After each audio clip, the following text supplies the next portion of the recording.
So with that, we will call the meeting to order, and I would ask that you sign in, and it looks like everybody has.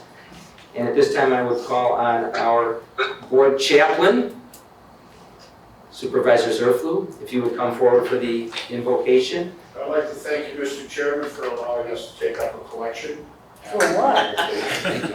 And as We'll Mr. start sharply at 4:30 this afternoon. And as Mr. Zerflu works his way up here, I'd ask you to please rise and then remain standing for the Pledge of Allegiance.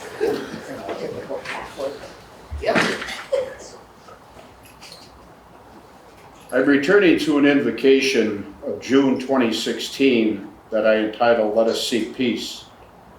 I do so in light of our nation's current civil unrest. And until all of us seek peace together, all races, all creeds, all nations, that peace will never occur. Peace begins in the heart and soul of the individual person. Providence. You are known by many titles: Allah, Yahweh, God the Father, among many others. However you are addressed, you want to bestow upon mankind your greatest gift: Al-Shalom, Shalom, peace. We, your ungrateful creation, reject this gift of peace. As a result, we end up in division, war, and greed. May we soon realize that world peace, your gift, begins in the heart of the human race. Let us strive for peace, and may we do so by remembering the words of the great mystic of the 12th century, Francis of Assisi. He begins, "Lord, make me an instrument of your peace. Where there is hatred, let me so love." And he ends, "Divine Master, grant that I may not so much seek to be consoled as to console, to be understood as to understand, to be loved as to love." What a recipe for world peace. Pax erat vobis. Peace be with you. Please join in the Pledge of Allegiance. I pledge allegiance to the flag of the United States of America and to the republic for which it stands, one nation, under God, indivisible, with liberty and justice for all.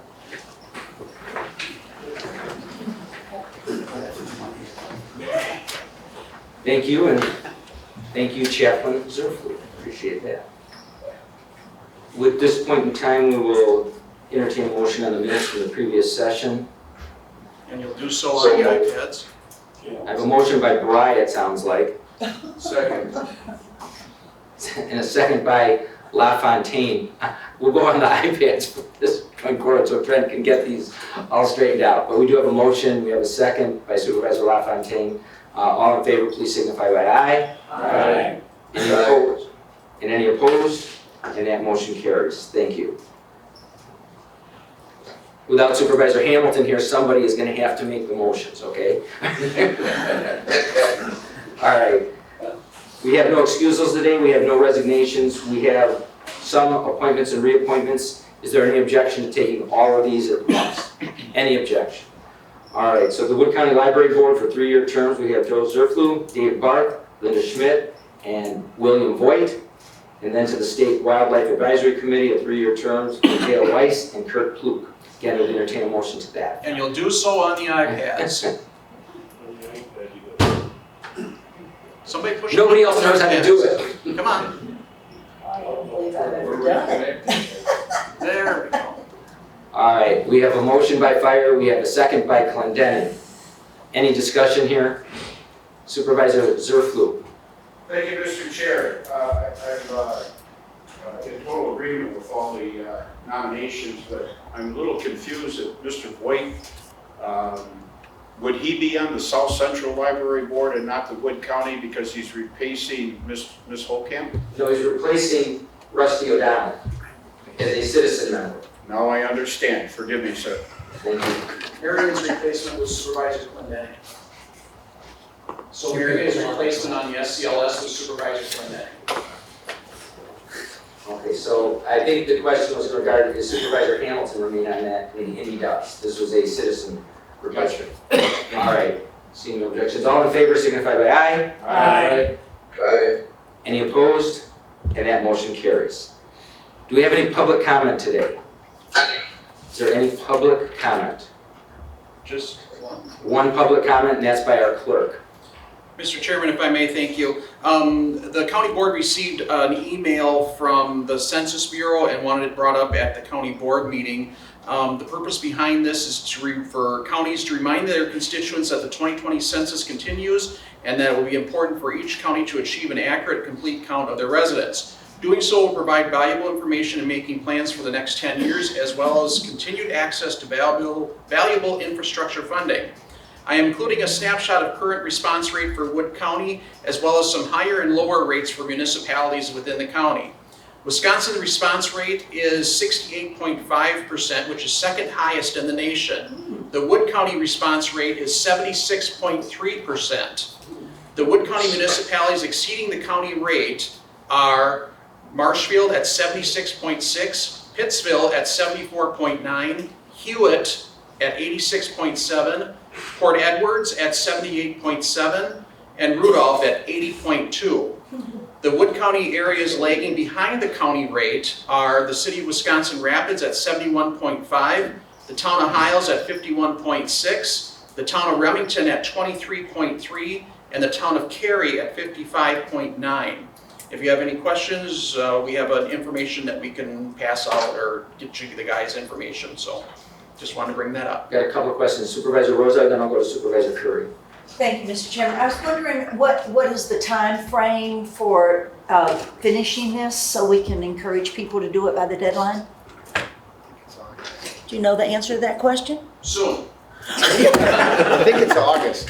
I mean, there's got to be a deadline. I think it's August. Yeah, then they have the census, they have. Then they do a walk around, yeah. Yeah.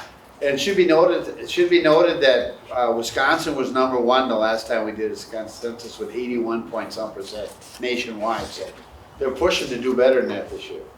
I had to know that because I'm on the committee in Marshfield. So, I'm I'll go sorry. back to you. Go ahead. So August is a big month. So is the deadline to do it online or mail in like Right. August 1st and then all August they walk around and then it's probably up Then they'll there? start organizing. We're already ready to go. Okay. All right. Thank you. Supervisor Curry? Yes, I'd like to ask the clerk, are we going to put this information on the website? On the It'll be help? within the minutes of this meeting. And yes, I can put it on the website. And I've got another request, could you send that to the individual supervisors? I can do that as well. Thank you. And there's a website, it's www.2020census.org, I think is what it is. And that, you go right to it and you can vote on that. One more time, he doesn't write that fast. You can check it, you can look it up. It's www.2020census.org. You can register there. You can vote on it too. You register everything you need. Sign up. Not vote. Yeah, vote would be You not can the vote. right. You What can, are you voting for? You can sign up. and get counted. Right, get You're not counted. voting online. Tells you, Let's not- Yes, let's not go there. It tells you what your household, how many people there, blah, blah. It's a short form. Yes. You two can finish after the meeting. Yes. All right, we have acknowledgements and recognitions, and I believe Brandon Brewing Short form, yes. has an acknowledgement and recognition. These are obviously, we're operating in different times and different rules, regulations, and not the way I tend to like it, but it's the way it is. Brandon, if you'd like to come forward. Supervisor Curry again? Well, Brandon's coming forward. The question I went on Google. All offices must conclude, on the census, all offices must conclude their work no later than October 31st. So that's the final deadline. Unless it changes because of the virus or something else. But Brandon, the floor is yours. We're kind of a free-for-all tonight. Sorry, didn't mean to interrupt. Good morning, everybody. Good morning. It's nice to see you all and be in the same room with all of you. It's been a long while. This was a real important thing for me to be here today to recognize one of our long-term employees. Steve Weiler has been employed with Wood County Human Services for 30 years. He works in the capacity as a CCS supervisor, so Comprehensive Community Services Supervisor, which supervises staff that work with folks that have chronic mental illness. And the primary goal is to help keep them in the community so they are able to stay safe and be good functioning members of the community. And first, I wanted to pass along some words that Steve had shared as he's unable to be here today. He said he would like to, first off, thank all of you as members of the board for your willingness to serve the people of Wood County. And also, I just want to share a quote from Steve. In my 30 years here, there have been ups and downs, but feel we have worked to provide consistent services, and I am proud to be part of it along with those I have worked with. There are many, many factors behind the scenes in providing services, some of which nobody knows, but we have always put the people we work with first. I hope it always remains this way, and when people we serve do well and are comfortable in the community, Wood County does well. I think that statement that Steve shared with me is the embodiment of how he practices and works every day. And that is the goal of our department, to put the needs of our customers and consumers and clients first. And when we do that, everybody in Wood County does better. So I just want to send a big thank you to Steve for his 30 years of service.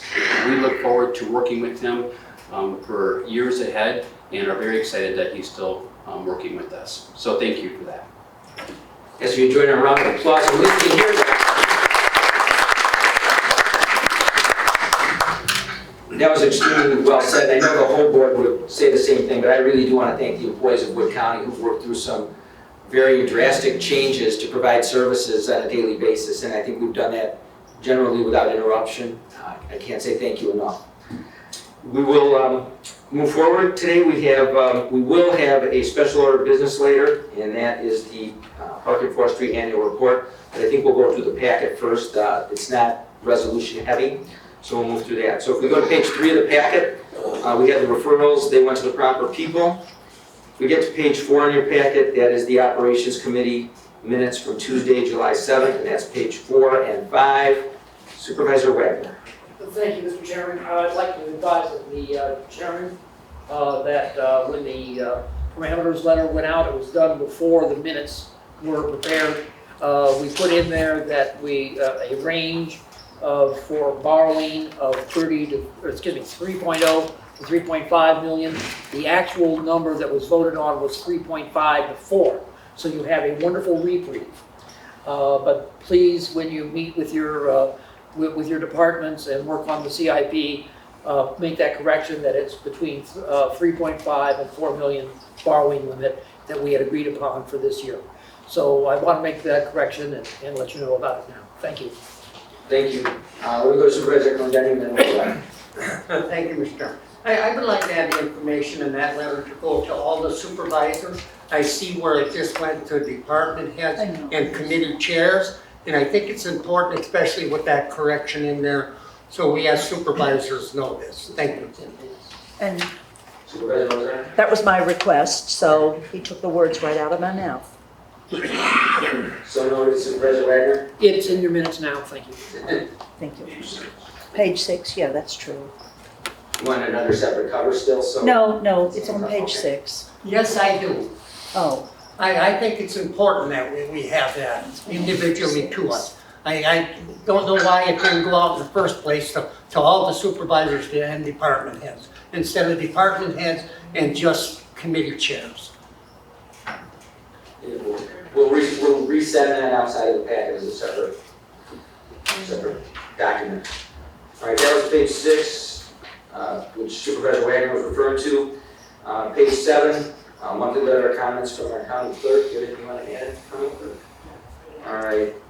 Beginning on page 8 and running through page 15, we have various income statements, the finance director, deputy finance director's report, pages 8 through 15.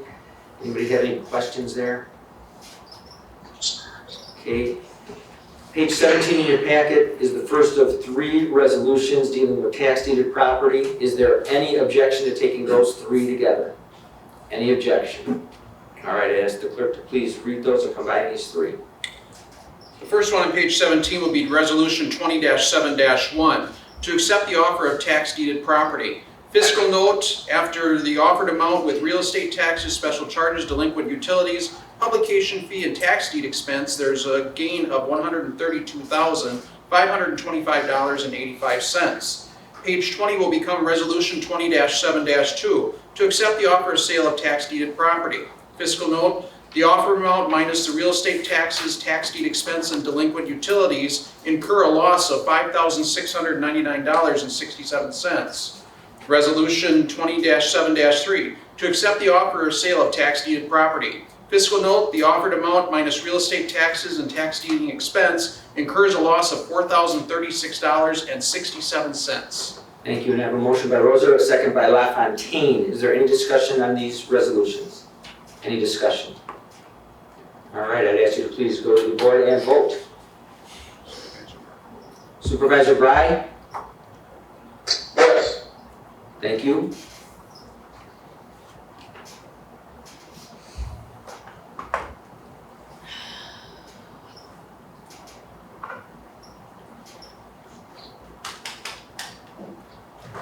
And that resolution carries. Thank you very much. So those three resolutions pass. Going forward in the packet, we have a second, I guess it's a fourth resolution, second group of them from the Operations Committee. It's on page 22, and this one deals with a change, a modification to the intergovernmental agreement with the ADRC. If the clerk would please read that. This will be Resolution 20-7-4 to authorize the modification of the intergovernmental agreement establishing the ADRC such that it can contract to provide adult protective services to its member counties. Fiscal note, none. There is to be no cross-funding of services provided by the ADRC. And I have a motion by Fire. I have a second by LaFontaine. The information from that resolution goes all the way to page 33, and I hope you read that. Supervisor Wagner. Oh, jeez. I'll turn myself on my lanyard, which I've been tempted to do several times here. But I want to make a point. In committee, I had voted against this particular resolution. I said at the time that I was torn between two things. Number one is wanting to be a good partner with the rest of the counties. And the other thing was that Wood County is the greatest consumer of two of the services, the congregate meals and the Meals on Wheels. In addition to that, the ADRC does certification for various benefits under the Older Americans Act, and up my particular district in Marshfield is completely dependent upon those because I have a great deal of those in there. So I did not want to see those services diminished. I voted against it because I was not sure that that would happen.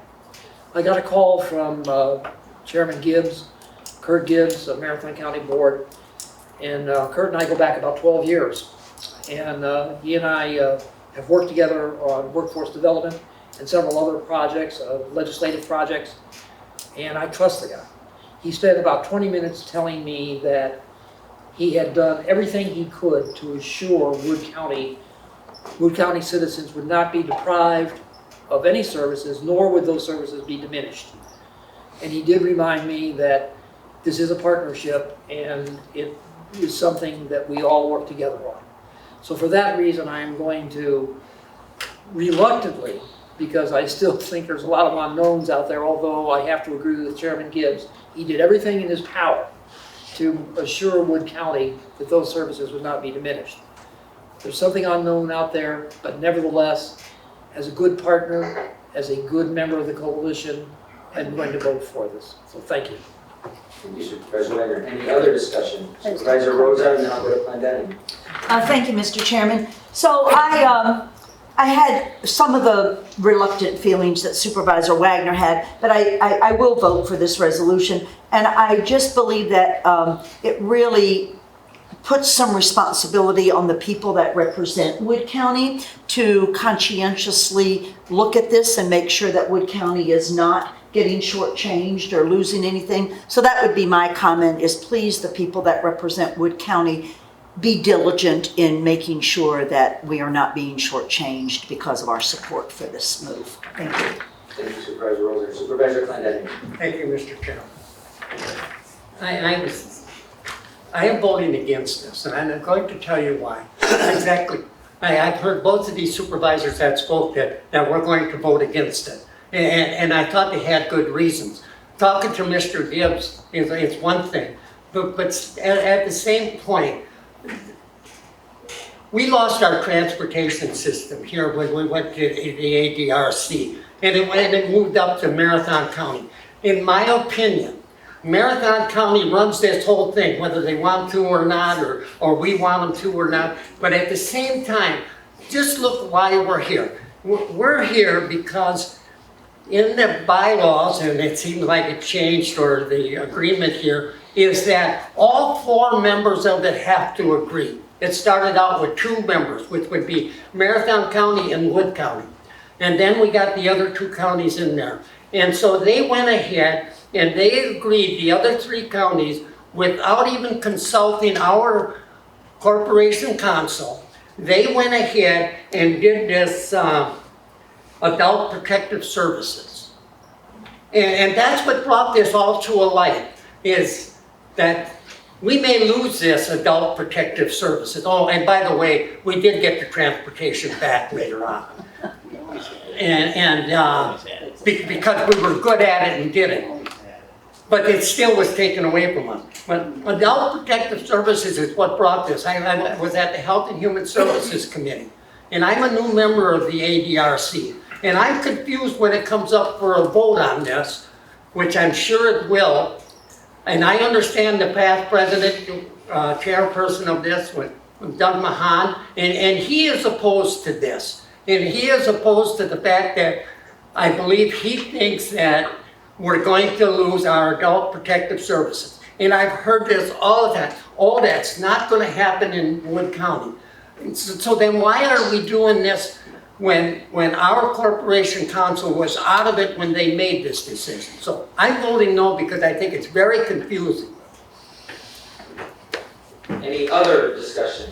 Any supervisor comments?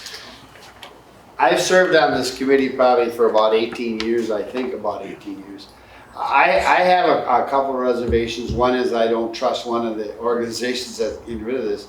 But I do believe that this is something that the 3 counties really need to get their program working. We operate our own. And as far as transportation, we never lost anything. When we moved the Division on Aging to the 2 groups, it went along with the group. And the only reason we got it back is they said it didn't fit their mission. We always had transportation in Wood County. We were the only county that has transportation in Wood County, so we didn't lose anything. So I will support this, and I guarantee that if as long as I'm on the board, I'll watch it like a hawk. And if it starts going the other way, you'll hear about it, and we'll go after something else. So I would have everybody to support this, and if the 3 counties think it's what they want, I don't have a problem with it. I don't think we should try to gun this down, because somewhere along the line, Wood County is going to need something from the ADRC, and we don't want to jeopardize that. It's much bigger than this issue. Thank you. Any other discussion? Any other discussion? All right, we have a motion and a second. I'd ask you to please go to the board and vote.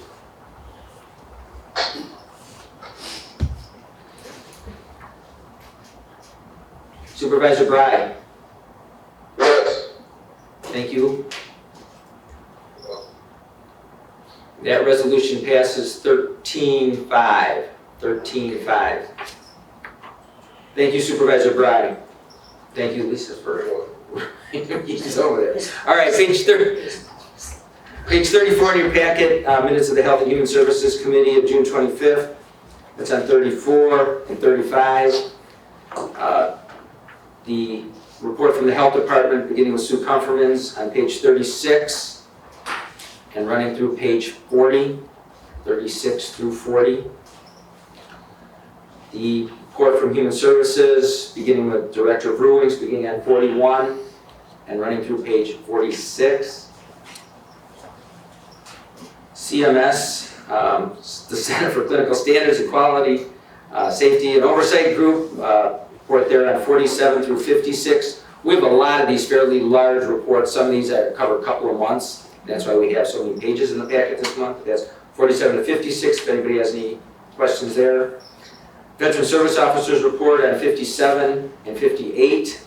May I say something? Supervisor Rosa. So, Going back to that nursing home thing, I just want to stand and commend our Human Services Department as well as our administrators at both Edgewater Haven and Norwood. They've done just an exemplary job during these challenging times, and Marissa and Jordan have really stepped up to the plate to do what was necessary under Brandon's leadership. And I think they're to be commended because people in this county need to know what quality people we have working for Wood County. And this is just an opportunity to give them some kudos as they've moved through these challenging days.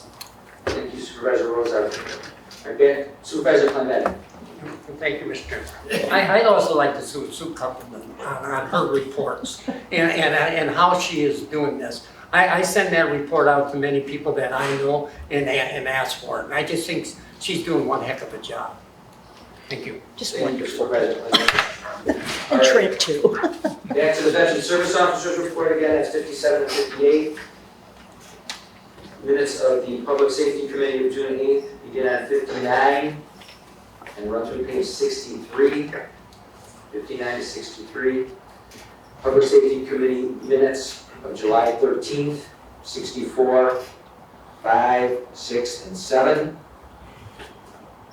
And then we have reports for various time periods for the Humane Officer beginning on page 69 and running through page 78. Then we have a lot of reports from the Sheriff's Department dealing with various things, but beginning on page 79 and running all the way through page 122. It starts with the monthly report from the Rescue Squad, a number of those. We get into operations, we get into jail overtime, the Public Safety Committee meeting minutes. I think what's kind of interesting there, the one thing I pulled away from this is as we screen at the door, they had 128 knives in the one report. I know most people don't realize they just have a pocket knife with them, they take them back out, but that's kind of interesting. Beginning on page 103 of the Safekeepers Program, some of that. And all this runs to page 122. Does anybody have any questions on any of the public safety reports? Any questions? The Sheriff, you're off easy. All right, that brings us to resolution on page 123. This will be resolution 20-7-5. To accept COPS hiring program grant funding and create a position dedicated to drug investigations. Fiscal note, the 4-year total county cost is, if I'm doing my adding, $169,832.93. Okay, and I have a motion by LaFontaine, a second by Fire. Is there any discussion on this resolution? Supervisor Rosa. I don't mean to be picky, but I couldn't find in this resolution what COPS stands for. Do you know what COPS stands I for? think it's like Community Options Program or something like that, isn't it, Sheriff? Yes, he's shaking his head in the Community affirmative. Options Program. Something like that, isn't it? Yes. Okay. Is there any discussion on the resolution? Is there any discussion? All right, you have it before you. You have a motion and a second. Seeing no discussion, all in favor? Now forget that. Go to the board and please vote. I've been here too long. Supervisor Bride. Yes. Thank you.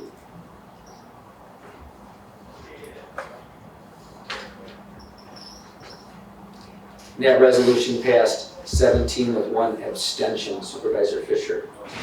Pardon? No. Oh, you're a no, I'm sorry. No. Where's my, I'm looking at this board, which I'm looking at.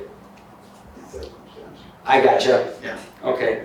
I can see that, I'm just looking at the board up here. What I see on my screen, by the way, is totally different from what's up there. So it gets a little confusing from time to time. All right, page 125, Conservation, Education, Economic Development Committee of June 16. Beginning on page 126 and going through page 130, the seat minutes from July 1st. Golden Sands Resource Conservation Development Council, various meetings, starting with their Personnel and Finance Committee on 131 through 140. Any questions there? 131 through 140. UW Extension reports beginning on 141 and running through 146. Reports from basically our Land and Water Conservation Office beginning on 147 through 153. Then we have reports from the Planning and Zoning Office, beginning with Director Grunberg's. That begins on 154. 5, and it runs all the way through 158. Any questions on that? 154 through 158. We have some minutes from the PPE discussions, beginning on 159 and running through 162. And then we have various reports on the economic development recovery, meetings we've been having on 163 through 172. Just trying to keep everybody briefed on what we're doing and what direction we're going. So 163 through 172. Get back to minutes, and we have minutes of the Judicial and Legislative Committee of July 10th on 173 and 174. There's a sign-in sheet on 175. Any questions for J&L? The Criminal Justice Coordinator Ad Hoc Committee meeting minutes of June 17th and the 24th. They run from 176 to 180. From 176 to 180. Anybody have any questions on the Criminal Justice Coordinator Ad Hoc Committee? Then we have the monthly report from our Corp Counsel, Mr. Kassenholz. Any questions there? Notice of injury and claim on 182. And then you begin a very long packet that begins with, just basically the brief here on a court case, 183 to 206. 183 to 206. If you have any questions there, go see Corp Counsel Kassenholz. Page 207 through 210 are the minutes of the Highway Infrastructure and Recreation Committee of July 9th. On 207 to 210, I was going to make a comment there and I kind of got caught up. We had some damage that I'm sure Chad will touch on and is probably in your annual report when you get up here, but that was a little bit frustrating. 207 to 210 is the July 9th meeting. 211 through 214, the report from the Highway Commission, Roland Hawk, Commissioner. 211 through 214. Director Schooley's monthly update from the Parks Department on 215 through 221. Then we have the Property and Information Technology Committee minutes. Supervisor Rosa on 222 to 224. Donna? So I have a question, thank you, Mr. Chairman. On page 222, under number 5, about that Wood County Cemetery thing, I guess I was just looking, I mean, I have to be honest with you. I think that this is the cemetery probably that goes all the way back to when Edgewater Haven started as the Poor Farm or whatever it was. Are these people from that? Can you just give me a little history? I'd like to know the history of this. Go ahead, John. Well, and I really didn't want to get involved in the history of it, but I did. He researched this. And that's why I knew he would have. So yeah, actually the cemetery predates Edgewater. When the Wood County had a poor farm that was located down Seneca Road. Mm-hmm. I forget how many acres it was. Then they thought that the county board at the time thought, no, this really isn't profitable for us. Imagine they were thinking about money back in 1928. And so they decided, no, we need to get out of that business. We're going to build Edgewater Haven instead. So they built Edgewater Haven, closed down the pork farm, and then about 1931-ish, they sold the pork farm off, except for, and this is how it's listed, about 1 acre of the Wood County Cemetery. Up until that point, Edgewater had taken care of paying for the mowing. Emergency management has always mowed it. Edgewater Haven would pay for it up until last year. Then it just kind of fell. Edgewater didn't pay for the invoices, and then emergency management didn't do it, and there was just kind of a breakdown there until this gentleman came into my office one day and said, you know, it looks like hell. You guys really need to mow that. So emergency management did go out and mow it right away, get it taken care of, and then we, in consultation with Chairman Fry and with Chairman Plimmel, we'll figure out the money later. Just get it taken care of. So it is being mowed now, and now the Property and Information Technology Committee is putting that under the maintenance function of paying for it. Emergency management will still mow it because they have the equipment and the vehicles and the crew that can do that. So they will continue to mow it and it'll be billed. we can't imagine that it's gonna be that much money. I mean, are we talking $400 or $500 a year? Maybe. There's still spaces out there, I've been told. The gravestones are all numbered. They don't have names on it, I've been told. So if there's county board supervisors, we can just plant you and put your district number there if you want. You know, there might be some avenues for. Oh my gosh, that'd be cheap burial. So, may I ask a follow-up? You may. So how many souls are interred in this cemetery at this time? I have that information. Actually, there was a study done back in 1977, and County Clerk Adrian Elvod was a part of that. 77 or 80, I guess it was 82 that they talked about it. I have that information down in my office.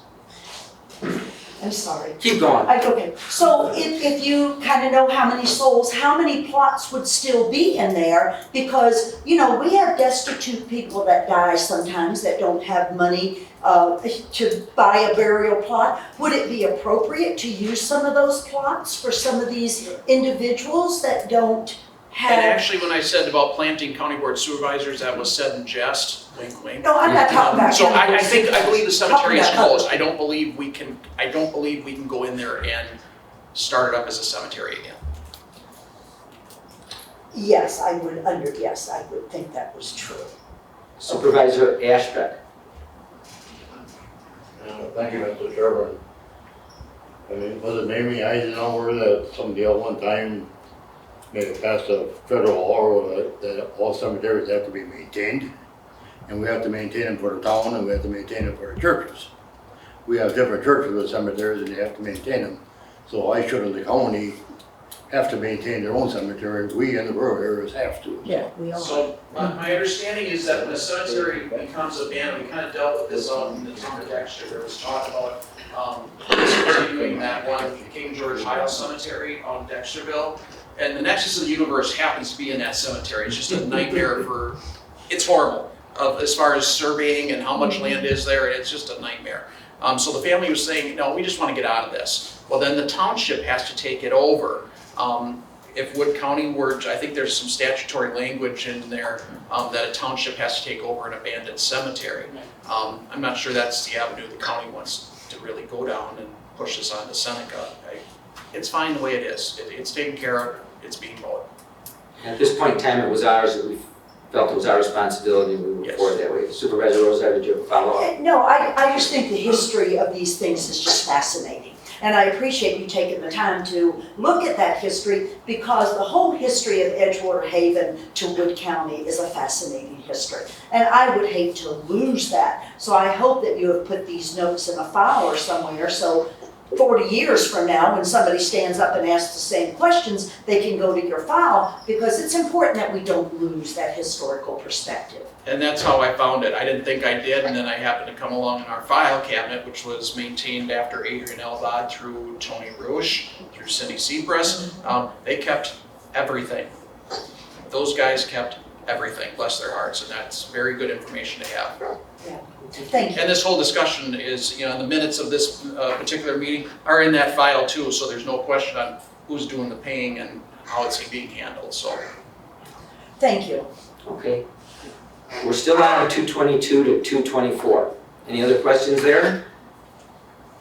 The Renewable and Sustainable Committee minutes from June 24th, the beginning on June 24th, they begin on 225 and they run all the way through 239. Is there any questions there? Anybody make any notes? That's a lot of pages. 225 to 239. Okay, monthly update from IT 240 to 244. Letter of comments from our facilities manager, Mr. Van Tassel, on 245. The ADRC minutes from May 14th on 246 and 247. Additional ADRC information 248 through 251. Supervisor Ashbeck. Thank you, Mr. Chairman. I see we've got Central Wisconsin State Fair out here. So I suppose you all know by now that it's been called off, it's been canceled. We just couldn't meet the requirements that we had to do in order to run a safe fair. And so there was probably no way it could happen. So. But there will be financial problems, of course, because, I mean, there'll be a lot of loss of money at the gate and that. But how we're gonna handle that, we don't know.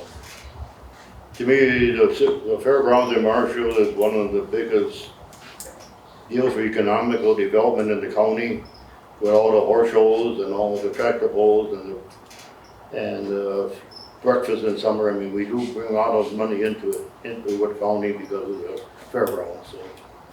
So we really can't really let this thing financial situation get too bad because it is part of the county. So we're just going to have to figure out some way we can work on this over winter.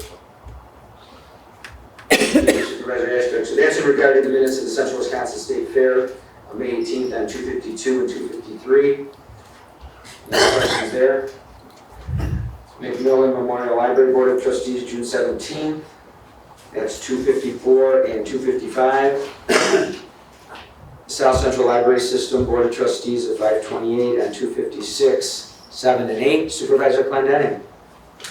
Yes, Mr. Chairman, I did not, I'm not on that committee, I did not open that meeting. The South Central Library System Board of Trustees. No, the county library. The McMillan Memorial Library Board of Trustees. No, All right, straighten me out. the last page in the book. The Wood County Library. Wood County Library Board. Okay. Were you just, did they make a mistake because you were in attendance at that meeting? I was in attendance at that meeting. The chairman didn't show up. And so Brad Hamilton was on the phone and I requested that somebody take over the meeting and get it started, so they just put my name. But I did not start that meeting, Brad Hamilton did. Okay, we will ask that they correct their minutes. I appreciate that. Now that we're all straight on libraries. So I can't put in for a per diem? All right, we're at the end of the packet. Again, like I said, this is pretty extraordinary. You know, we're meeting in person. As I travel around the state, it depends where I get.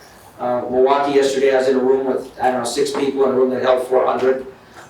2 people on an elevator maximum. It takes forever to get up to the 7th and 8th floor. The NACO conference was a virtual attendance. I don't know if anybody participated except for Mr. Clendenning. I believe you signed in for part of that.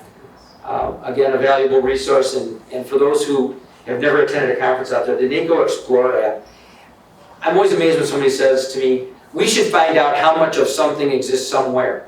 It's there. I can tell you the data exists already. It's pretty easy to find. So take advantage of that and take advantage of what NACO has to offer. I guess at this point in time, we're down to Chad standing up and chomping at the bit. Our Parks Director, Chad Schooley, coming forward for our annual report. And Chad, too, if you would, while you're doing that, if you would touch on what happened the other day, too, and community reminder that all eyes help. Sure.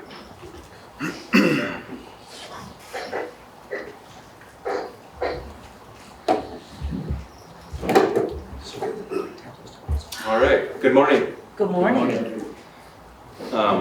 I'll touch base a little bit later on the event out at Dexterville, some damage that we had. But I just want to get into our annual report.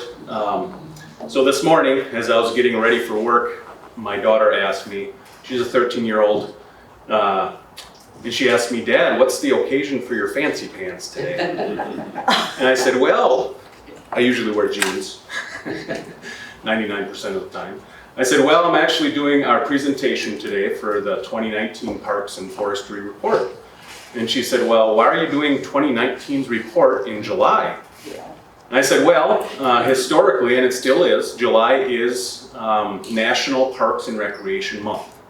And in the past, we used to do a resolution. We don't do that anymore, but basically it's a time to kind of reflect and highlight the importance and value of parks and recreation, and in Wood County, forestry as well. So outdoor recreation as a whole. And so locally, obviously, we're going to look at Wood County, Wood County's parks and forestry, and as you can see, it is the 84th year for the Parks Department. Obviously, later on, Parks and Forestry did merge, but this is the 2019 was the 84th year for that.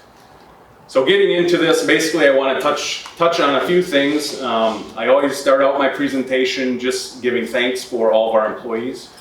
This is just a list of who we had on staff in 2019. Very dedicated employees. Every day they come to work, they take pride in their individual parks as well as the park system as a whole in forestry. So I just want to recognize those individuals that really do a great job maintaining those areas. In addition to our employees, we also have a lot of volunteers that we work with on an annual basis, and this is just a brief summary of some of those individuals.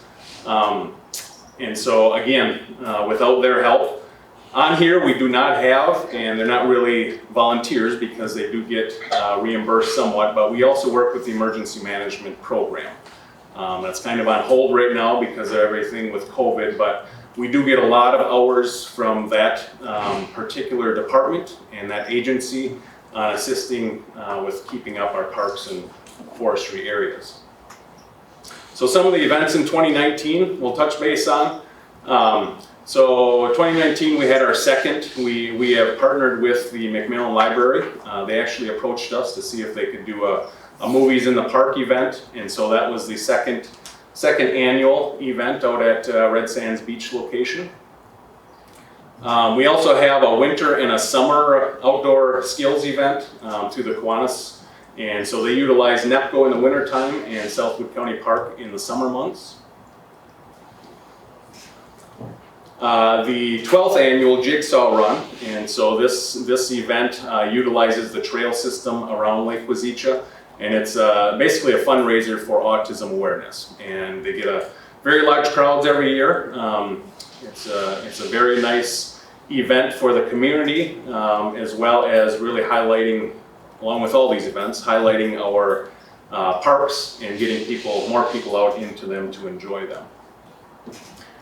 2019 also saw the second annual Bluegrass at the Lake. This is an event that just a couple local individuals came to me and kind of brainstormed. They really enjoy bluegrass music.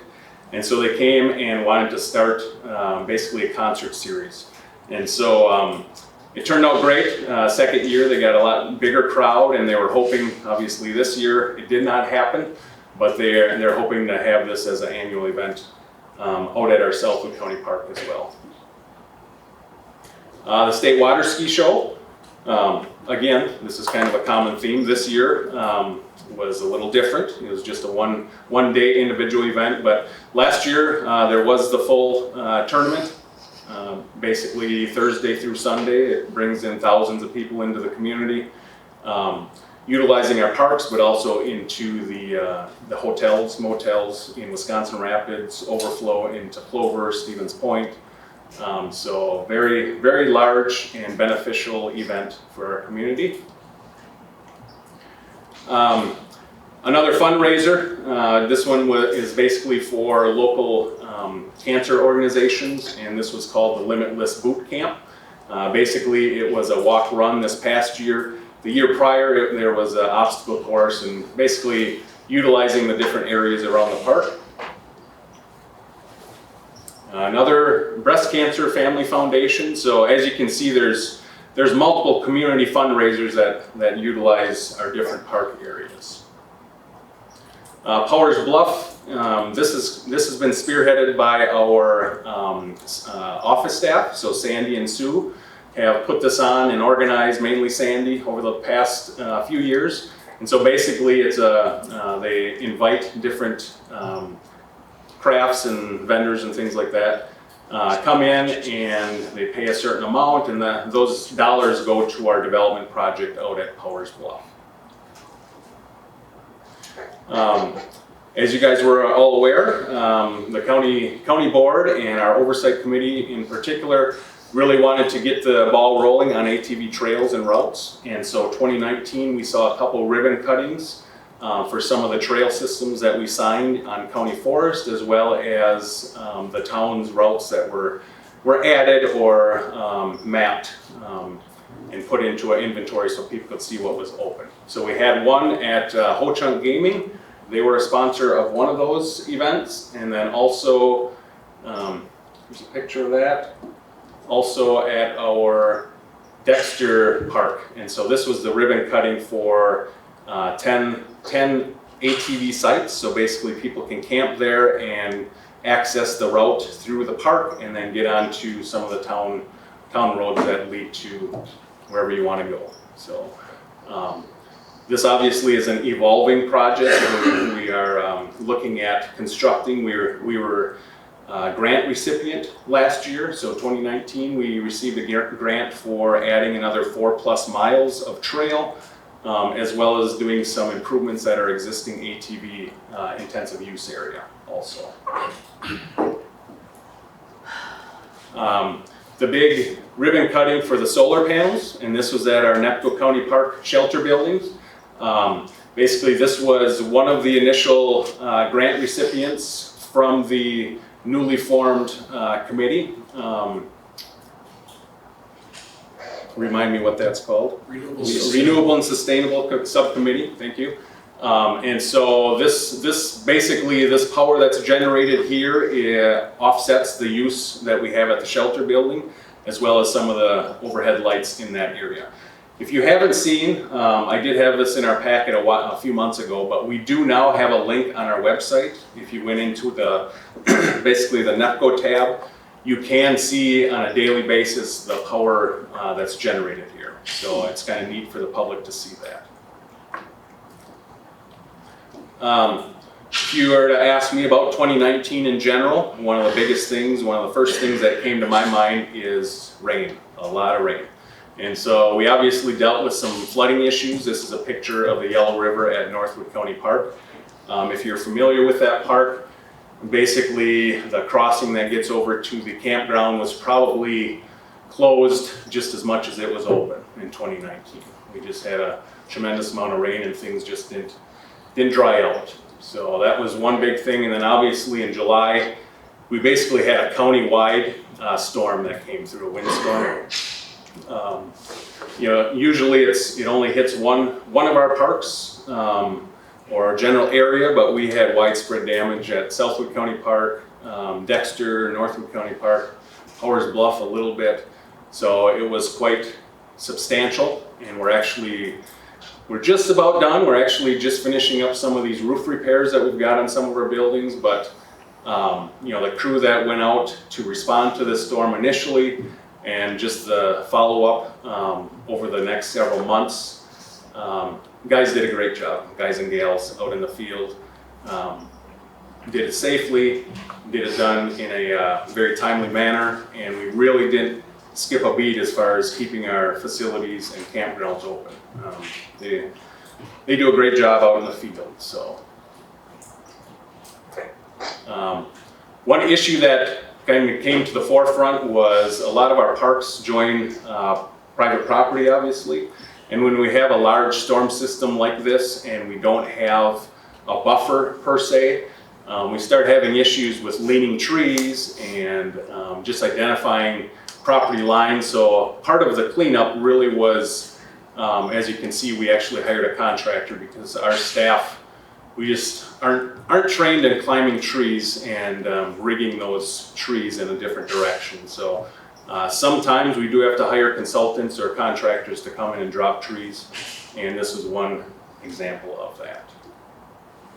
Some of the projects that we worked on this past year, so Dexter fish sticks. If you're not familiar with what a fish stick is, the DNR is actually going away from what you used to hear a lot about, were these basically just dropping structures, putting them on the ice, dropping them. Fish cribs is what they're commonly referred to as. And over the years, their studies have shown that fish cribs are great for habitat, but they're not necessarily beneficial for reproduction of fish. They're not using them for that purpose. And so what they're really looking at doing, and this is an example of that, is creating habitat along the shorelines of lakes and streams. That's where that reproduction happens, and that's really what they want to focus on. And so this project, we worked with the Pittsville Lions Club. I had that as a slide for volunteers. That group kind of spearheaded this whole thing. And then we also had staff from the DNR come out and assist. This is at our Dexter County Park, Dexter Lake. So that project turned out great. I mentioned this earlier, the Netco solar panel project. Just a few other things. This is at Netco County Park. So we have a trailhead down at the lower parking lot. A lot of people utilize a smaller parking lot halfway up, so we added basically a trailhead location there. Over the years, a lot of our campsites are old and they just weren't made for the bigger rigs and things like that. So last fall we had an opportunity where we could start improving some of these sites. So these were existing sites, but basically we reshaped them, brought in some recycled blacktop, and just made a lot better site for the larger rigs that we have nowadays. Again, so 2019 was the first year that our oversight committee implemented a user fee out at Northwood County Park for the disc golf course. And so this is just when we got our bulletin board up and our registration station. This is a picture of that. The old fireplaces at our Northwood County Park shelter. It's an old stone building. Not efficient at all, and they were basically failing. The firewalls were failing, so we went to a insert instead. So we put those in on both ends. The old South Park maintenance building. So this was the original. It was actually a building that was brought in for that purpose back in, I believe, the 1940s. We ended up adding on to our newer structure a bay, and so all the material that we housed in here moved over to the new location. And we were actually able to sell this on auction. An individual came and dismantled it, and he relocated and is using it for some purpose or another. So worked out very good for us. It was minimal cost. We did have highway come in. You can see their machine on the bottom there. So they came in, filled the hole, and eventually we're gonna pave that. It's basically a location where people use for parking purposes by White Sands Beach.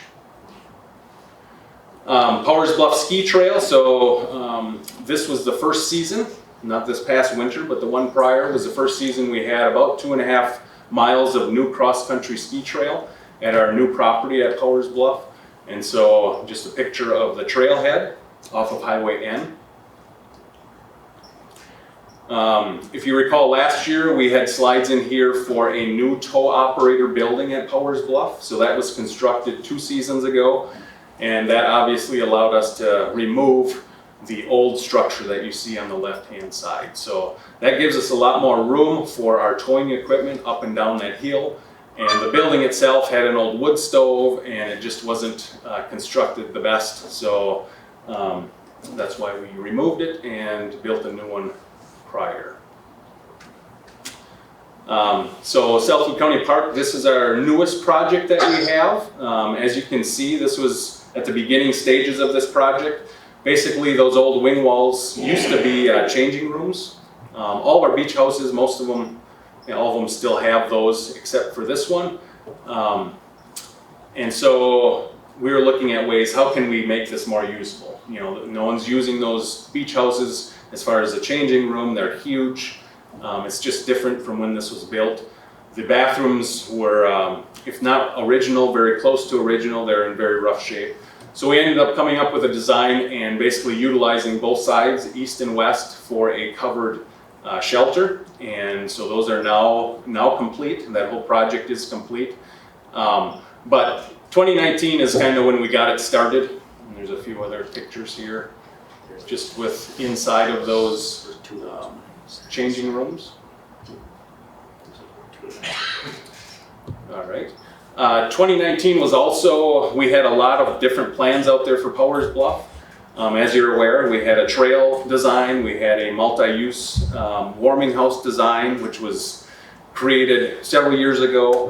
But we also had different ideas as far as how do we want to proceed with this project. And so basically we hired MSA, which is, they've got a local branch in Marshfield. And they came up with a 4-phase approach to our project that we wanted to see done. And so they put all of our designs together, melded them together, and kind of came up with cost estimates for them. Phase 1 is what we're looking at, continuing to fundraise for, and that is basically a welcome center, which if you look back here, I don't know if you can see this or not. But basically in the middle of the section, there's kind of that area going on here. That's basically where we're looking at kind of a a trailhead location. That's where a lot of the trails merge. Cross-country ski, multi-use trail, single-track trail. Once those are all developed, that's kind of the location where those trails would merge. And then there's 3 other stages basically leading up to and including snowmaking equipment, lights, ice skating pond, relocation of the maintenance building, a lot of different things that would kind of be in a phased approach. To kind of address this issue right now, we don't have, obviously, funding is the biggest part of this. We're continuing to accept donations, but as our department goes this year, our major and only emphasis is in trail construction. We actually have a crew right now out there starting on single track trail. So after this season, we're hoping to have about 3.5 miles of single track bike trail. And so our intention is really to promote that and keep adding to our trail system, getting a lot more people out at that location, and eventually, the interest will be there to have more facilities and amenities for that. So that's kind of our focus right now, is getting some trails developed and getting more people out at that location. All right, just some user data. So basically, shelter buildings in 2019 is just a summary of that. Typically, and since we built the Netco shelter, because it is year-round, it gets the most use, so 115 reservations. But you can see across the board, we do get a lot of shelter use. That's just different events that we've got. And if you're not familiar, these are our shelter buildings. In 2019, these were existing shelters, but we did start reserving them. So the Dexter open shelter is in the campground. In the past, that has always been a first come, first serve, but we have had requests to reserve that so people knew that they would get that. In addition to that, the ATV intensive use area, which is one of the areas we're addressing, we're going to improve the parking lot and drainage, and we're hoping that more people will come out and utilize that shelter. It's very underutilized, and so we now allow reservations for that shelter as well. Both of those, if they're not reserved, people can use them on a first come, first served basis. Shelter building totals, just looking at the past 3 years. Campgrounds, when I had mentioned earlier, thinking about 2019, you think about rain. Rain definitely affects camping, obviously. And if you were to break this down into reserved versus first come, first served registration at the campground, that biggest discrepancy is the registration at the campground. People aren't coming out on a whim on a weekend when it's been raining all week or it rains through the weekend. So I contribute most of that downfall. You can see 14,583. That's down about 1,200 from the previous year. Just looking at trends, I think that was the main issue. When we do this report next year, you'll see the effect of COVID on camping, and it'll be the other way. We've been packed, so that's a good thing. Just looking at reservation, as far as in-county versus out-of-county reservation, it's this 2019 was 60-40. 60% of our individuals coming to the campgrounds were from out of county versus 40% in. Yeah. Boat landing totals, that's pretty steady, around 2,000. 3-year cross-country ski totals. The winter was pretty decent. It wasn't real long, but we had a snapshot of when we had decent snow for skiing. And that's reflective in the Powers Bluff tow passes also. Versus the year prior to that. Firewood sales, basically just wanted to show, that we do require that people purchase firewood in the campgrounds now, so that shows the totals, 3-year total. Obviously parks is just part of this department. County Forest is also the other, and that's a very large large factor in our department as far as revenues and usership and things like that. So I've showed this in the past, but it basically breaks down by acreage. Wood County is at close to 38,000, but it shows, you know, the high for Douglas County at about 279,000 acres, and the low of Vernon County right around 1,000 acres. So that gives you a little perspective of how we rank. So these were sales that were sold in 2019. We basically had about $170,000 for bid value on those sales that were sold in 2019. This is the revenue that we brought in. So timber sales that actually occurred and revenue that came in from that. 2019, as you can see, was another down year. We haven't had the best ground conditions for logging practices. A lot of our properties are winter cut only because of that, whether it's access to those sales or the sales themselves. And so winter conditions, freezing conditions, just a saturated ground is not real conducive for getting in and cutting those. So unfortunately, 29 was somewhat of an off year for us. And unfortunately, this year is kind of on the same track.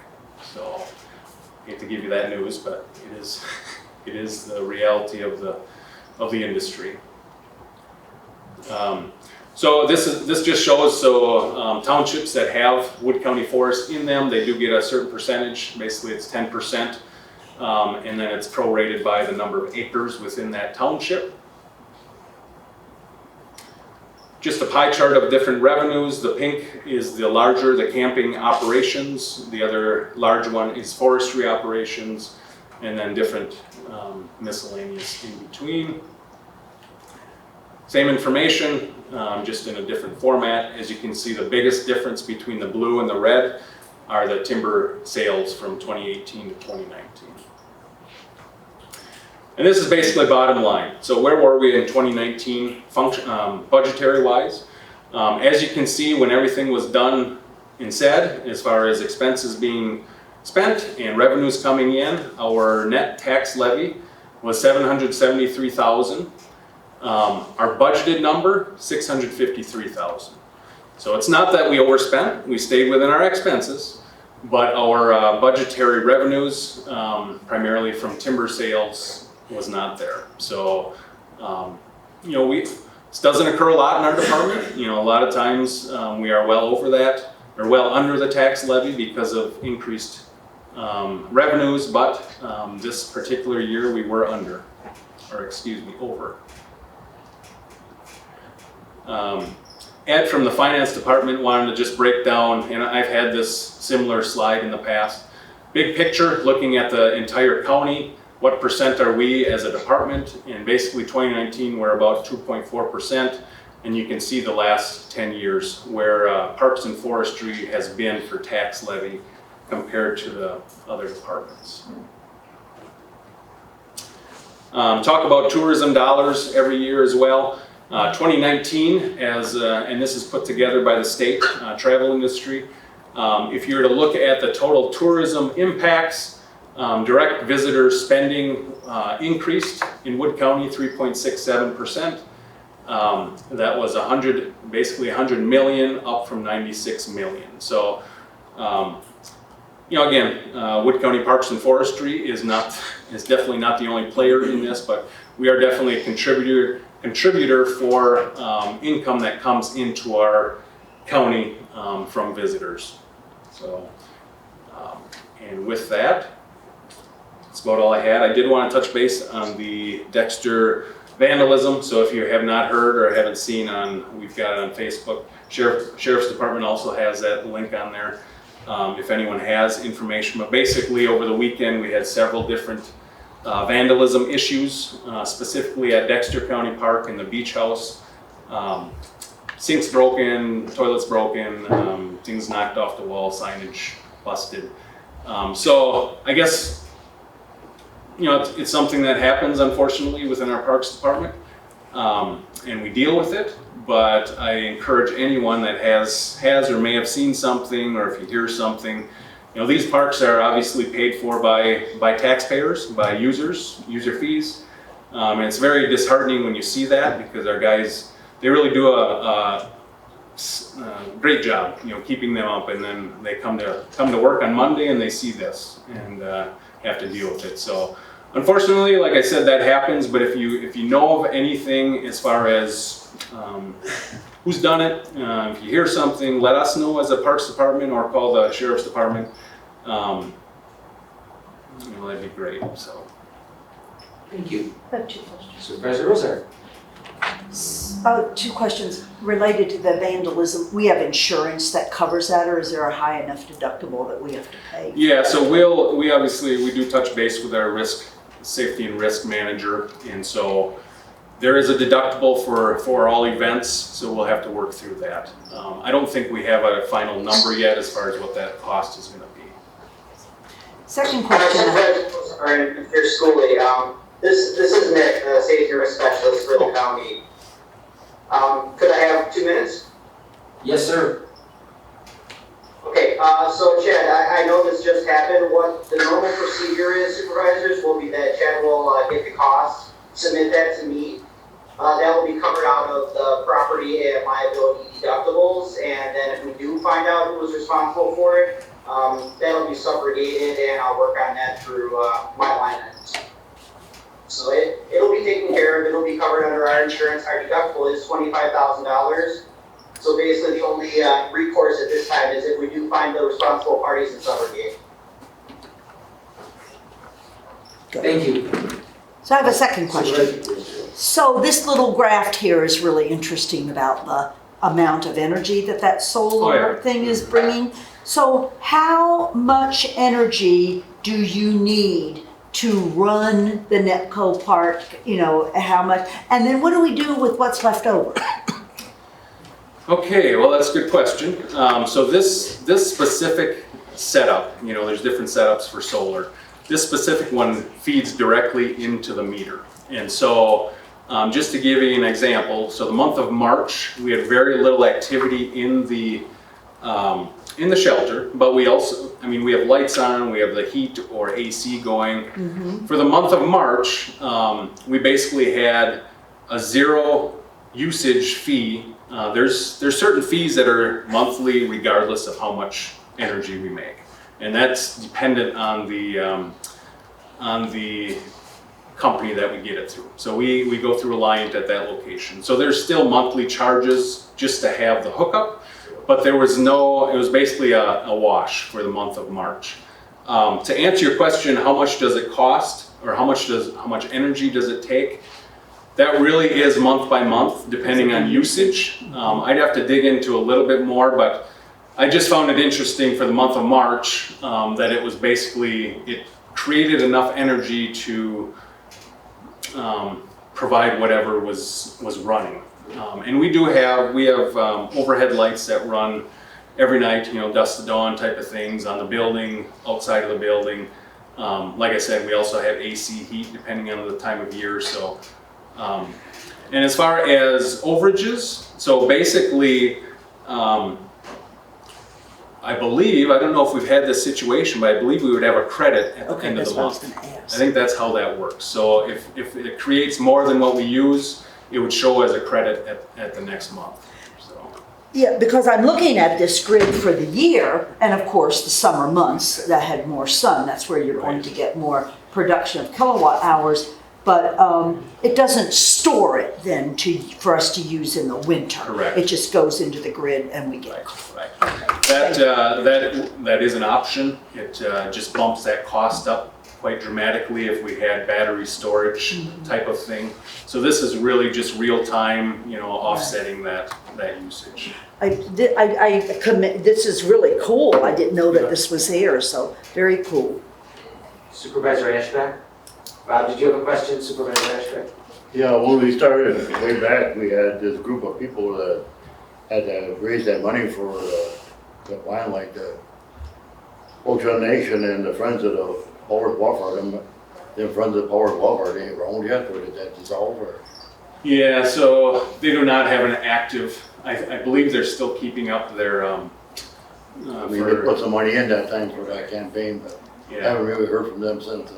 Right, there, last time I checked, which was about a year ago, they had 4 members, I believe, and they were not active members. I have been speaking with, and I've got I think a pretty good relationship with the Ho-Chunk as far as some individuals there, so they're aware of, the project and things like that, so.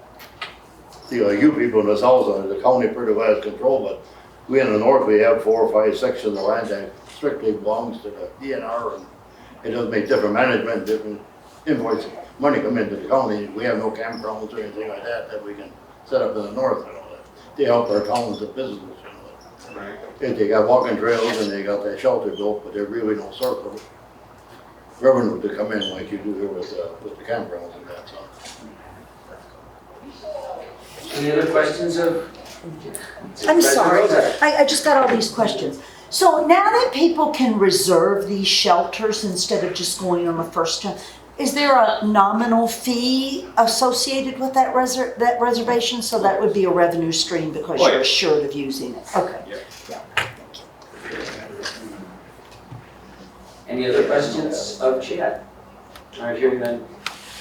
Thanks, Chad. You guys do a great job. Our Parks Department, our Parks system is really a jewel. I do get to tour a number of those counties, and we are a standout. And you are the director, so congratulations.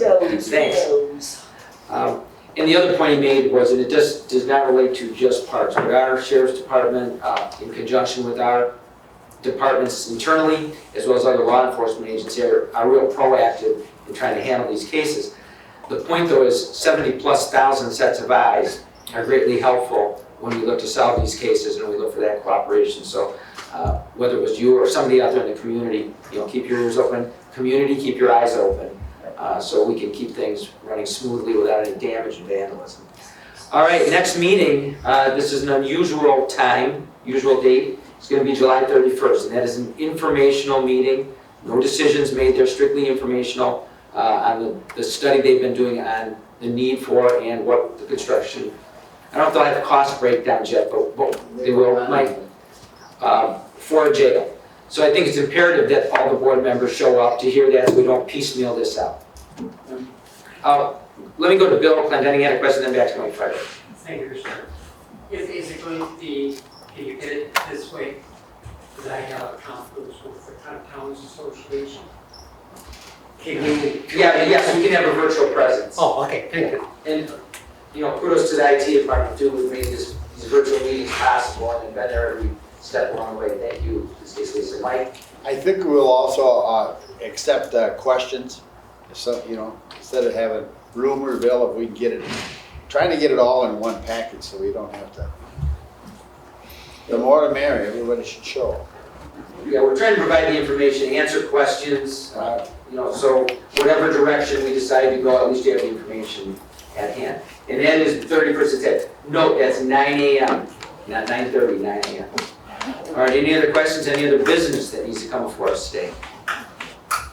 I guess seeing none then, I will declare the meeting adjourned. Thank you very much.